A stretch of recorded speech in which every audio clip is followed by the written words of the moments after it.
So today we're going to bring in another guest via Skype. We're going to bring in Ken Franzky, who works with Centrol Crop Consulting up in my area. He works a lot with cover crops, and I'm interested to talk to him because I know he's got a lot of experience dealing with cover crops in my climate and my northern area where we're trying to grow corn on heavy clay soils in a, fairly far northern area of the Corn Belt. So, Ken, glad to have you here with us today. Hey, I appreciate the opportunity for myself, for Centrol Crop Consulting, Zach, and absolutely, Centrol Crop Consulting is based out of Marshall, Minnesota. We cover a wide geographic area from about I-94, kind of the Fargo-Moorhead area, across into central Minnesota around Wadena, angle back towards the Twin Cities, down to the Iowa border, make a big loop into South Dakota out to the Missouri River. So I get the privilege of supporting all 42 crop consultants in that geographic footprint from a technical training, expertise help, liaison work with university, industry partners, seed, crop protection companies, equipment manufacturers, things like that. I mean, government agencies, we have another department head who helps with that, but I certainly put my name and ring in the hat as needed there too. So can you tell me a little bit more about your specific position with Centrol and what it is you deal with and why we've got you on the show today? Absolutely. So my role or my title for Centrol Crop Consulting is Agronomy Services Manager. So within our company, we have an environmental services department that works with government programs, manure management plans, permitting work, engineering work with livestock sectors. We have a precision ag department that works with, variable rate technology, as applied maps, yield maps, imagery, anything that we can umbrella under precision ag, I guess. My role, kind of in the agronomy services role, I work with all 42 consultants from a technical training standpoint. So new products, new technology, back to the basics type of training. Also bring in outside speakers, presenters from university systems, crop protection companies, seed companies, equipment companies. So a big part of what I do is trying to keep our 42 consultants on the leading edge in our agricultural industry from an independent, unbiased crop consulting standard where we don't sell products, we're selling service, knowledge, data management type services to producers in the upper Midwest. I like it. That's kind of my role too with my stuff down in southeast Iowa. So good. I think that's a good approach, to be able to help these farmers out, especially when it comes to cover crops. How much have you guys dealt with that? What's been your take in the cover crop space here, maybe even over the last couple of years? Yeah, I would say definitely cover crops is picking up momentum, name recognition, site recognition. In our area of our 42 consultants, we probably have around 20-25% of them that have dabbled in cover crops with the producers they work with or are ingrained quite heavily in cover crops. It varies from forage opportunities, maybe after a small grain crop or a corn silage crop comes off for some grazing or baling opportunities. Others are for erosion control and mitigation and management. And some are for really the cover crops, around the soil health benefits, where normally those producers that are going to be the heaviest in the cover crop are probably also looking at much more reduced tillage systems, strip till, no-till, heavy conservation tillage, because it's hard to be in a full conventional tillage system and adapt cover crops for the full soil health benefit, in my opinion. And then, we've got a segment of growers that work within, the NRCS programs, the government programs, CSP, EQIP type programs that are looking at these enhancements on a small scale, trying not to make a huge financial or agronomic mistake for their operation and ease themselves into cover crops versus maybe jumping in wildly with both feet off the dock.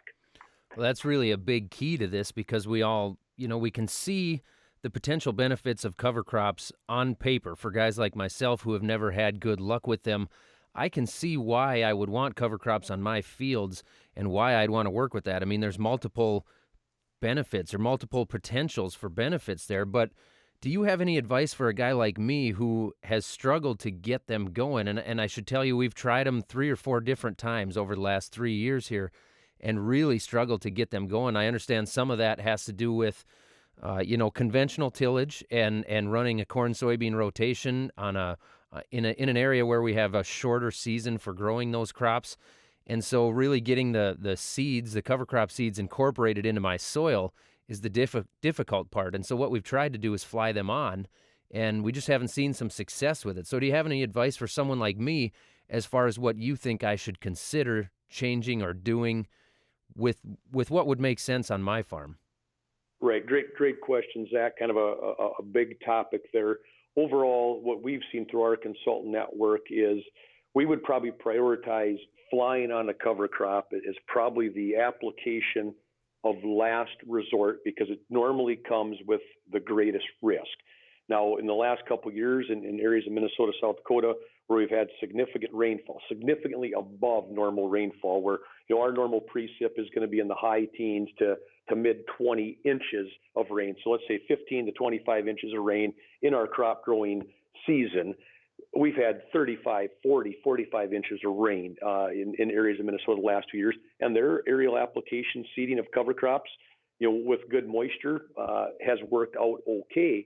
But if we get into a drier environment or we're flying them on larger size crop, greater crop canopy, we have a huge deflection issue in corn more so than soybeans. And it just isn't the best way to seed a lot of cover crop species. The other side and the other opportunity is defining some objectives of what are we trying to use the cover crop for? Is it erosion management? Is it to sequester nutrients? Is it to bring a legume into a continuous corn rotation that's a grass crop? And then the selection of which species do we want. Some species may lend themselves a little bit easier to establish successfully with an aerial application, but overall, the best application is if we can get something to seed those cover crops below the majority of the canopy and or seed them earlier, in the spring, if we're looking at spring establishment, maybe when that corn is knee high, say 24 to 36 inches high, where we can physically still drive through the crop and get some contact, even if it's a little bit of contact with the soil, is where we've seen greater success with establishment of cover crops in the spring or in the crop growing season. So that's good, seeing some of those different specifics and whatnot, and obviously you guys covered a pretty good area where you can learn quickly.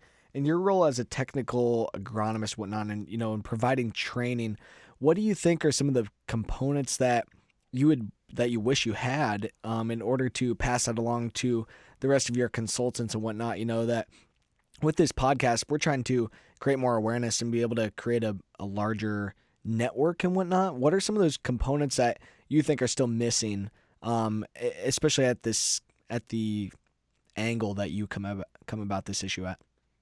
Right. I think number one, we really like to sit down with the growers and establish, what are the goals? What are the objectives? You can be an excellent, say, corn, soybean farmers, the primary crop rotation. We do have some small grains, some sugar beets, some alfalfa, some miscellaneous canning crops and things in our network and area. But, you can be an excellent farmer for what you're used to doing. And when you implement cover crops, it becomes a very sophisticated crop rotation because we're doing a couple things.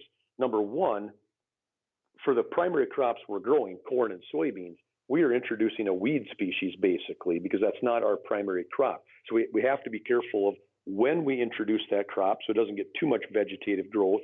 So that timing aspect of where's kind of that critical level to get enough growth for the cover crop to be a benefit from soil health, soil protection, soil management, and the tipping point of where it becomes a negative impact to potentially reduce yield due to competition of sunlight, moisture, and nutrients with our primary crop. The other biggest challenge we face that I wish we had better concrete information on, and it's difficult information to get, is herbicide rotation becomes somewhat of a stumbling block. We need more herbicides with more residual horsepower to manage our weed species, keep things, under control, as well as manage weed resistance from a technical standpoint. And it's very difficult to find a wealth of information on what are some of the negative impacts of some of our residual herbicides, what are some of the cutoffs, timings, the rates. There's scattered amount of data there, but I don't think there's as much quality scientific research data as there is some assumptive ratings that have been made on herbicide rotations with cover crops. And again, one of the challenges with cover crops is what do we mean? Is it just a cereal rye species, or is it a 3 or a 4 or a 5-way blended mix of seed with grasses and legumes and other broadleaf crops? It's just hard research, hard data to collect and be confident in. That's probably the missing link that I would like to see more information on. If we could pull one out of a hat today as a magician, that'd be the one I'd go grab. Well, we're going to keep the conversation going here with Ken Franzky. He's joining us via Skype, and we're going to keep on talking about cover crops. Ken, can you give me a success story about cover crops from, say, my area, West Central Minnesota, somewhere in, that relative area where you've had a guy maybe in a position like me who has struggled with it, where you've been able to bring cover crops in one way or another into his rotation and seen success with that? Yeah, we've got a couple of consultants that have worked with cover crop, adaptation and conversion of a non-cover crop conventional till system in central Minnesota. A couple examples. One guy committed and he implemented the change to cover crops. At the same time, he implemented the change from full width conventional tillage to strip till. So he's using strip till from a fertility standpoint, doing a lot of banding in that strip, and then he's using an offset to interseed his cover crop, usually during the crop growing season. Instead of flying it on, he's actually trying to seed it with some modified equipment.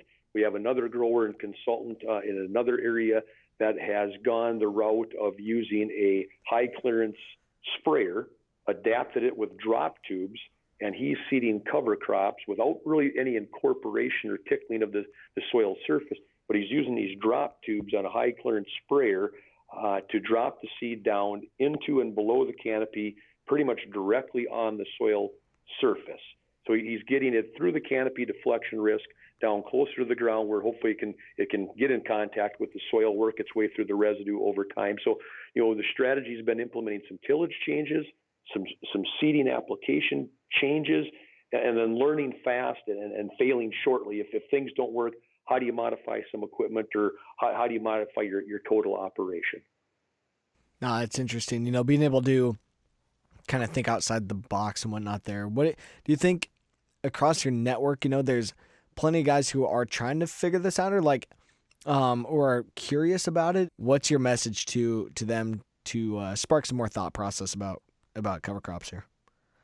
Yeah, I think ultimately, learn from others around you, whether that's university experts, independent crop consultants, neighboring farmers, soil water conservation district employees, NRCS employees that have hosted events, have practical on-farm, boots in the field applications with growers on how to establish things differently, what to look for, how to make those adjustments. I think starting a little bit slower is probably the right way to go, because again, you can be top-notch corn soybean producer and make some pretty quick mistakes, and all of a sudden you're a very average corn soybean producer, and then the economics are never going to work in your favor. And that's another area where we're trying to sort out. Agronomics, we can say yes or no for yield, but when we get to the economic analysis, and I probably would like producers to think about that, we can't really look at it from this year to next year. That's too short of an interval